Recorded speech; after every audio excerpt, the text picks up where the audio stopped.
Well, hi, everybody. Welcome to another edition of Runnin with the Devils podcast. This is edition 3, and this is a special one because the chairman of the boards is in the house.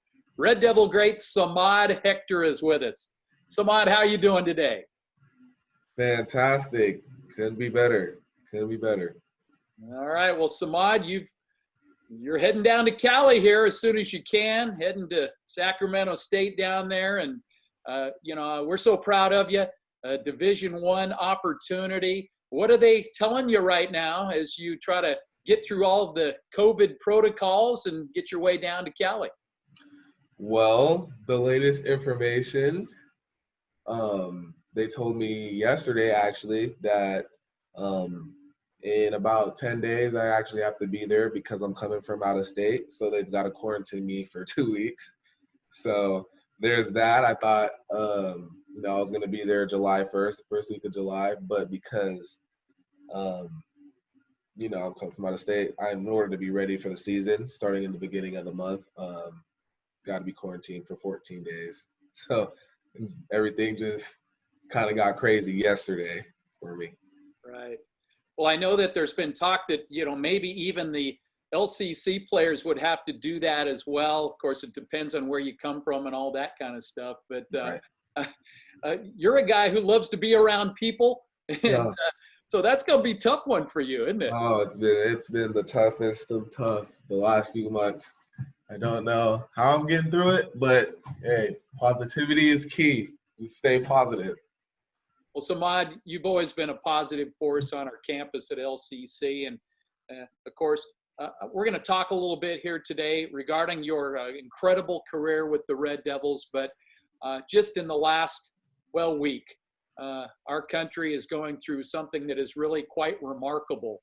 And, the death of George Floyd is, just the latest on what always seems to be happening to the Black community in this country. And are you hopeful that perhaps what we've seen, the incredible protests and all this, that we can get forward and get to a point where we're all equal in this country? Yes, I'm 100% hopeful. One thing that I've noticed throughout history is back in the 60s when there were protests happening, you would only see all Blacks. In the 70s, it'd still be all Blacks. 80s, it'd still be all Blacks. 90s, it'd still be all Blacks. 2000s, you see a little bit of white people. 2010s, you still see a little bit of white people. 2020s, I think this is the generation that's going to change that, because now you're seeing, the same amount as white people as Black people. And this generation, I believe, is they're so open to anything, because you've got Black people fighting for the gays, and you got the gays and the whites fighting for the Black people. And I think that we're just so loving, and a change will come. Change will come. That's what I've noticed, and that's clicking for me. Yeah. You've dealt with racism. I know you've shared a little bit with that. Here at Lower Columbia College, obviously a predominantly white community here. I've always felt that LCC can bring people of color on our campus and try to help diversify a little bit. But that's not to say that we're perfect. Longview has issues and stuff. Are there some things that you want to share? Because I know you've brought a really bright light to this community and to our campus.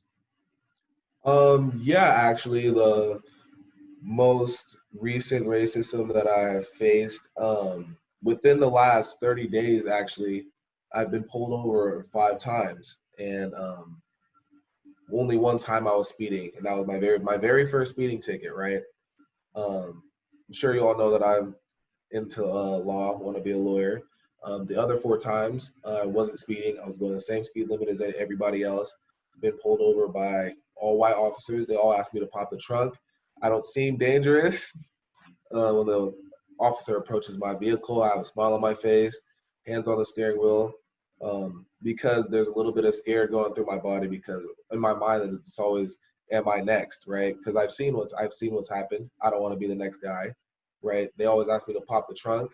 I tell them, no, I don't have to pop the trunk, right? Hoping that nothing's going to happen and pray to God that I'll still be here the next day and still here the next day. But, you know, I just know that they have a reason why they're asking me to pop the trunk. I know they don't ask everybody to pop the trunk. So. Well, yeah. And people have no idea that these subtleties, you know, we're all not perfect. I know that there's, you know, probably times that, you know, people say things and they mean well. And, you know, you think about, well, what exactly did you mean there? Right. I know this goes on everywhere.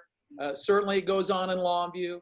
I know I probably said some things to you where you looked at me funny and goes, well, what do you mean by that? You know, overall, I think, at least in my opinion, that you know, we try to be inclusive to everyone, but just these little things that people of color have to deal with all the time, it's got to be tiring. For sure, 100%. But you know, I feel that some people I know some people who have just accepted their fate, which I don't think is the right thing to do. They said this is just the way it's going to be, and they've kind of gotten used to the fact that if white people are going to treat us like this, then we're not going to like white people, right? And I don't think that's the way to live by. I think everyone has to love each other. I've got no hate in my heart. I was raised with 100% love, and my children will be raised with 100% love. And I think everybody else has to do that. And that is how change is going to come. Everybody's got to raise their kids with 100% love, because I know people whose parents, we don't have the same views, but their kids have different views than their parents, right? Like their parents don't, you know, 100% support Black people, but then their kids are a whole different story. And I think that says a lot. Like they're starting to understand what's right and what's wrong. Well, you know, you get the coverage, and, you know, there are so many people that see other things. There are people that see the rioting and the looting, but they don't see all the love of the protests. You've seen, you know, racism in different forms, whether it be in Longview or Vancouver, or, you know, you're a military kid, so you've been in a lot of places, Europe, but also, can you share with some of the love and the positives from your time at Lower Columbia? Every time I step onto the court, it's always clapping, it's always love from the fans, the community of Longview, and I'll never forget that. So that's all I'll put for that. It's just the love and the support of Longview. I've never had anything different. All right. Well, hey, you keep spreading the positivity and the love. Boy, on the court, it was incredible, Samad. When you came to LCC, I know you had you know, I mean, any basketball player has a vision of, you know, Division I, big time college basketball, maybe the NBA and all these things. And a lot of times the junior college route, LCC, NWAC, whatever, you know, can provide a path for that.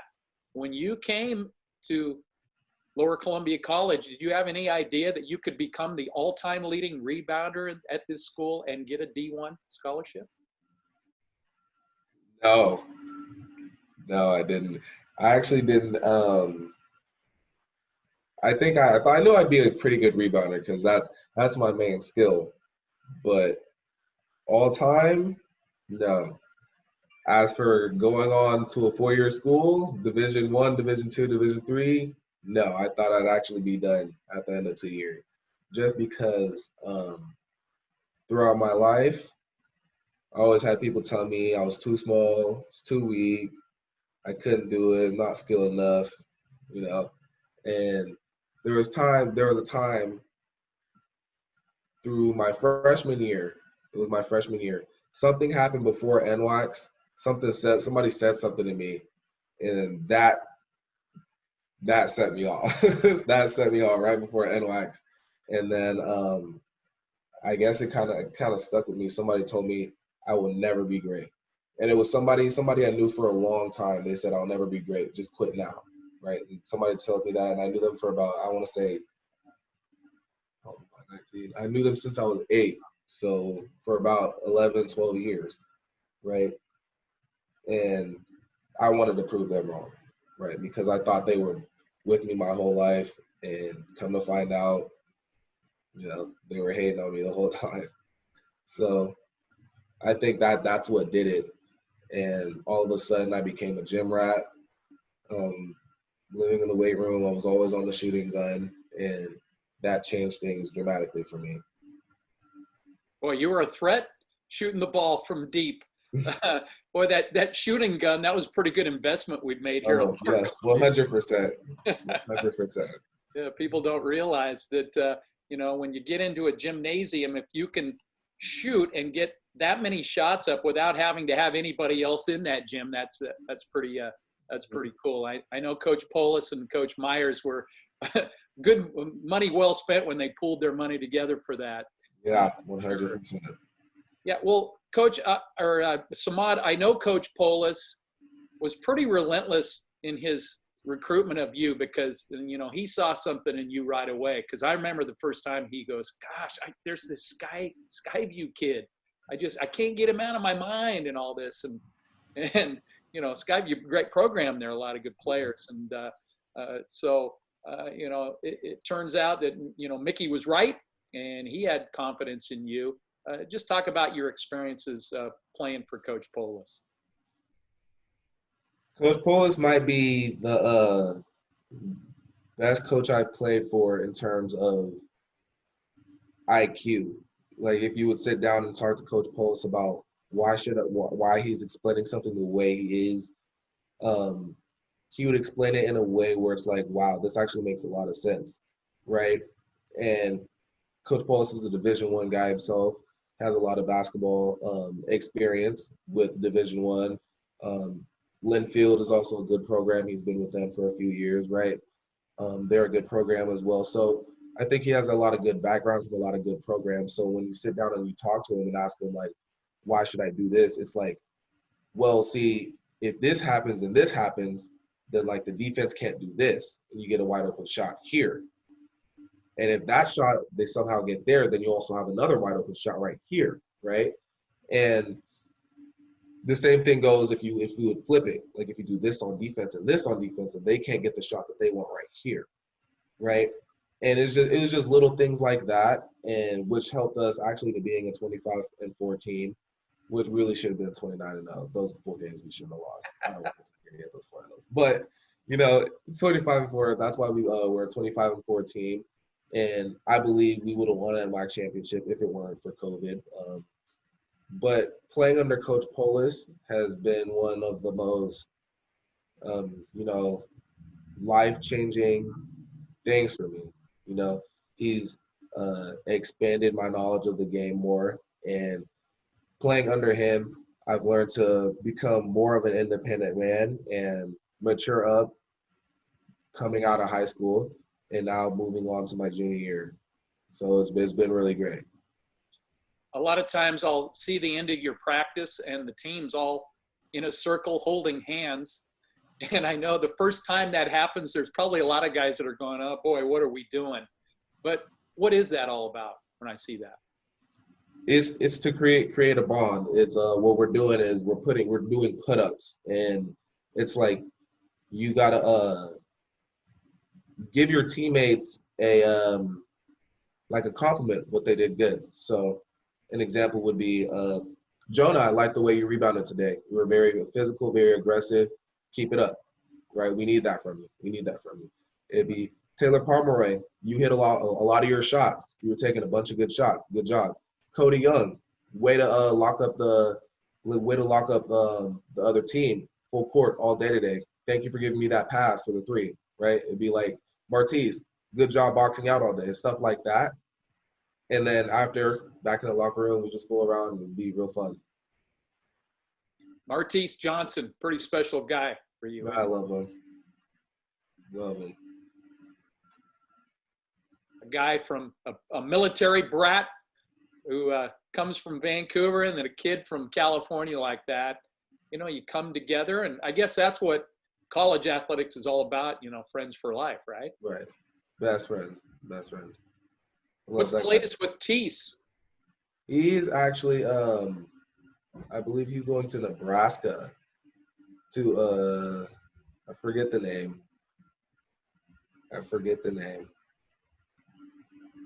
We'll go with a college in Nebraska. That works for He's me. going to a college in Nebraska. He signed a few days ago. I want to say last week. I'm proud of him. Oh, guy was tough. Great teammate, good player, and I'm good. And he's got another adventure. He's going out in the middle of nowhere out there. Yeah.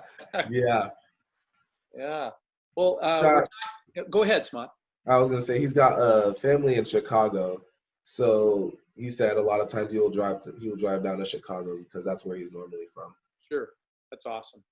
Well, this year, just in the 2 years here, and I guess you knew it was coming because that footage on your phone was awesome when you guys clinched up at Tacoma, and you had your phone going, and here comes Coach Polis.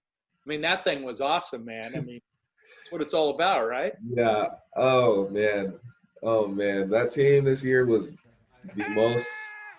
That team was special. If I was allowed to finish the season right here, right now, I would do it. I'd take it 10 chances out of 10 because the season wasn't supposed to end that way, And the second time we packed after after NWACS got canceled the first time, and then I packed my bags again the second time for the next weekend, and then they said it was canceled, right? Right. So Coach Polis said, let's all meet in the gym, right? So we're all meeting in the gym, right? All the other players walking to the gym. They're like, wow, I feel bad for the sophomores. I was like, yeah, it's kind of crappy, right? I'm getting hugs from all these players, right? Right. The one time, me and Martiz don't ever hug. The one time Martiz hugged me, I lost it. Crying for about I want to say 2 hours. It hurt. Because, I knew that, like my other teammates, I was never going to be able to step onto the court with them again. But it's it was different with Martiz because, after every practice, after every game, we'd be back in the same apartment, right? Just talking about what happened at practice, how we could get better, how things could change, right? And that was how our leadership throughout the 2 years grew.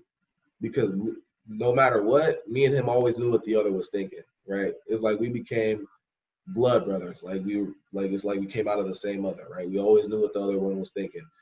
We didn't have to say anything, and it was just we were always laughing about the same thing. It didn't matter if it was something Coach Polis said, but it's damn, I'm never gonna get to experience that with Martiz again. Damn, I'm never gonna get to experience that with Samad again, and it just hurt. Well, hey, you guys both became leaders. That's what it's all about.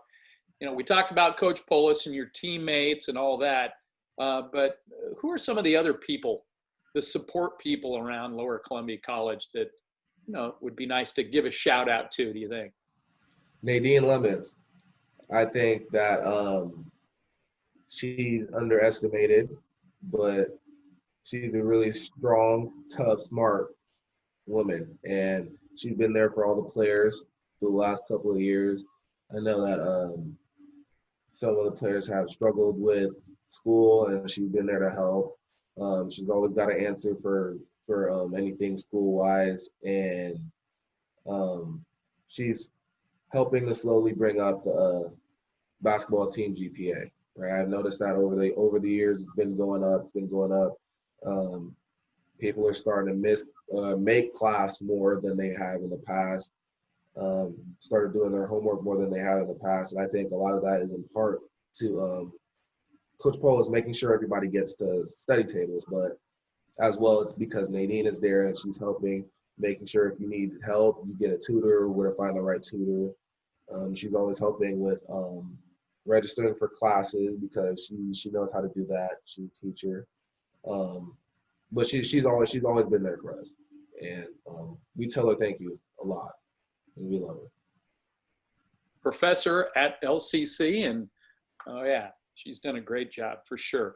You were talking about leadership, or at least I was. And so now a couple of supposedly really good players have signed now to be Red Devils next year.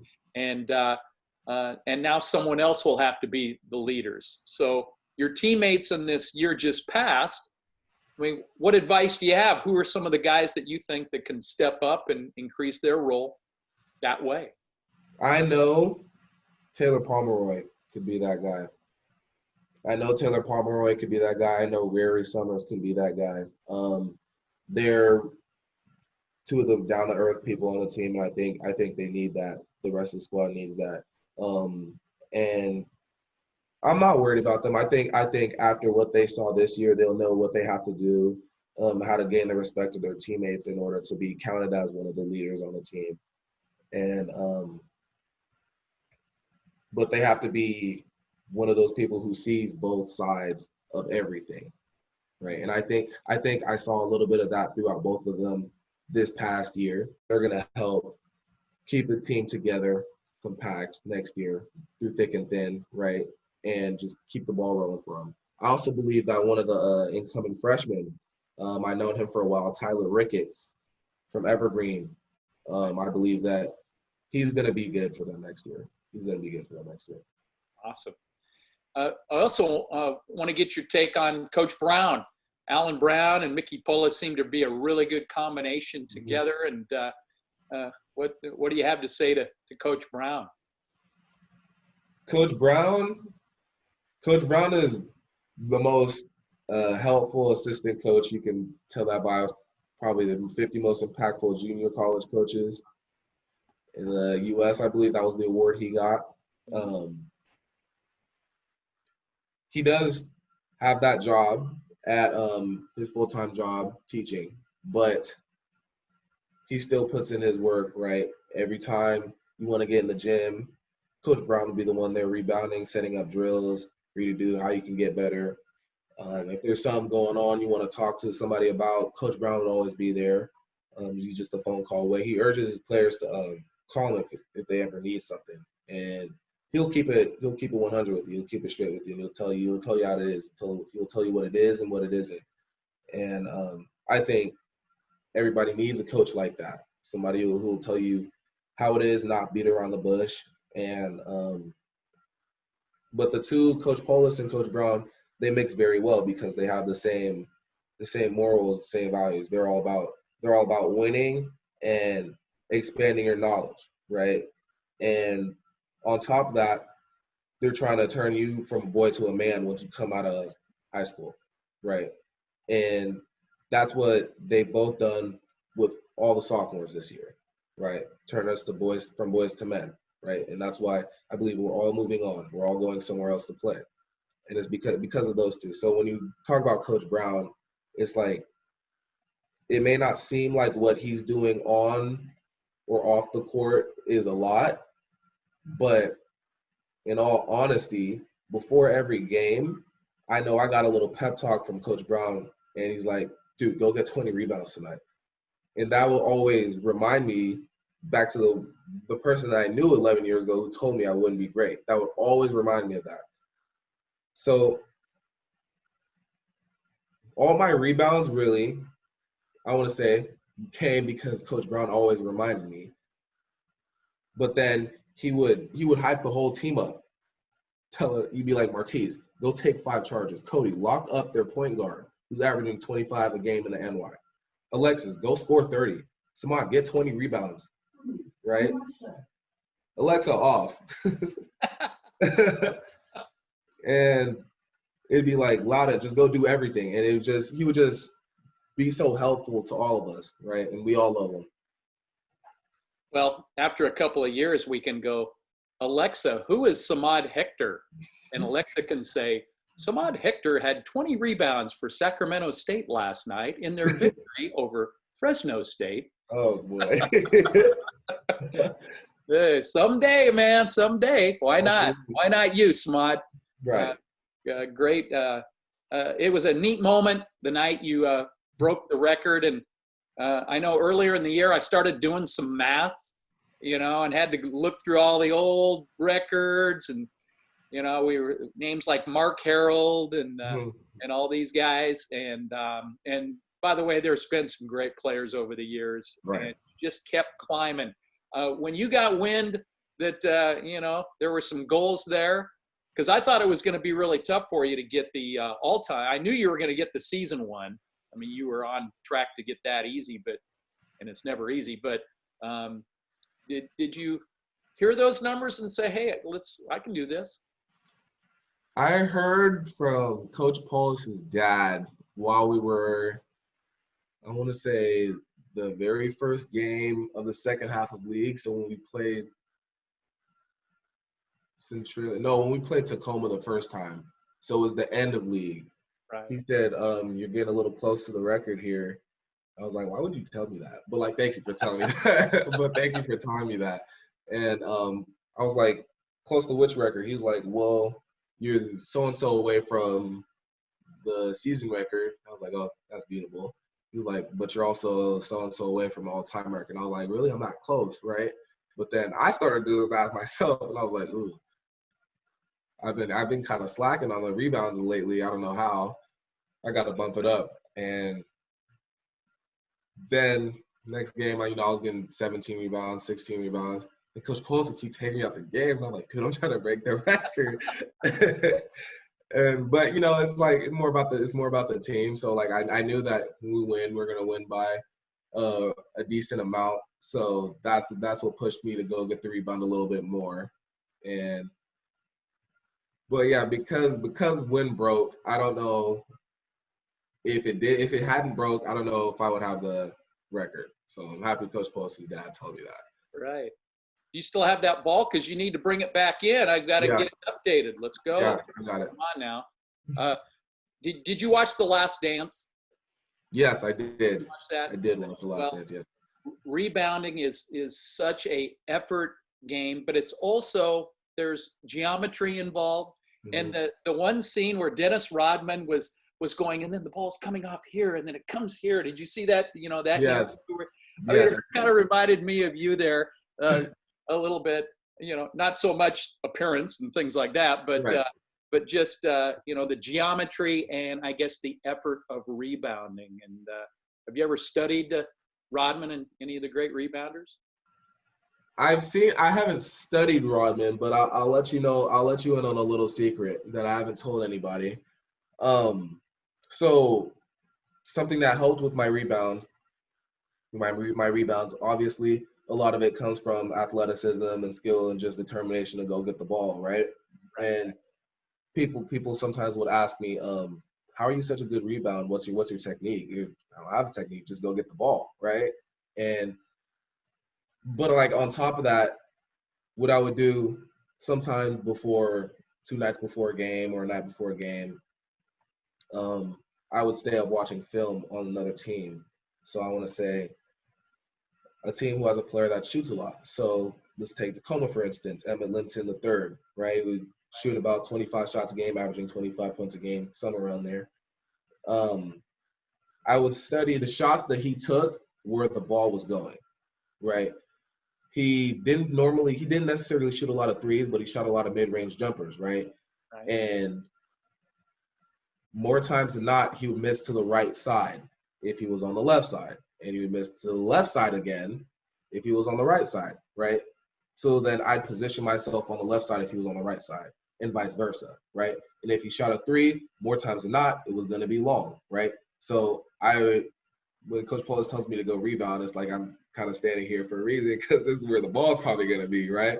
But if it's not, that's where the athleticism comes into play, right? And it's because I studied some of these players, I know more times where the ball's going to be, and I can go get that, right? That's why, some games I had 16 rebounds. Some games, I had 20. Those 5 extra rebounds came because, I was thinking and I was doing my research on where the ball was going to be, right? So there's that. Oh, hey, it's called preparation and thought. Right. A lot of athletic players, you'll ask them, hey, well, how you do that? I don't know. Natural ability. Well, yeah, natural ability, but if you put some thought into it, maybe that natural ability becomes the greatest rebounder in the history of Lower Columbia College. And that's who we're talking to here today, the chairman of the boards. And Samad, I can't tell you how proud I am. Thank you.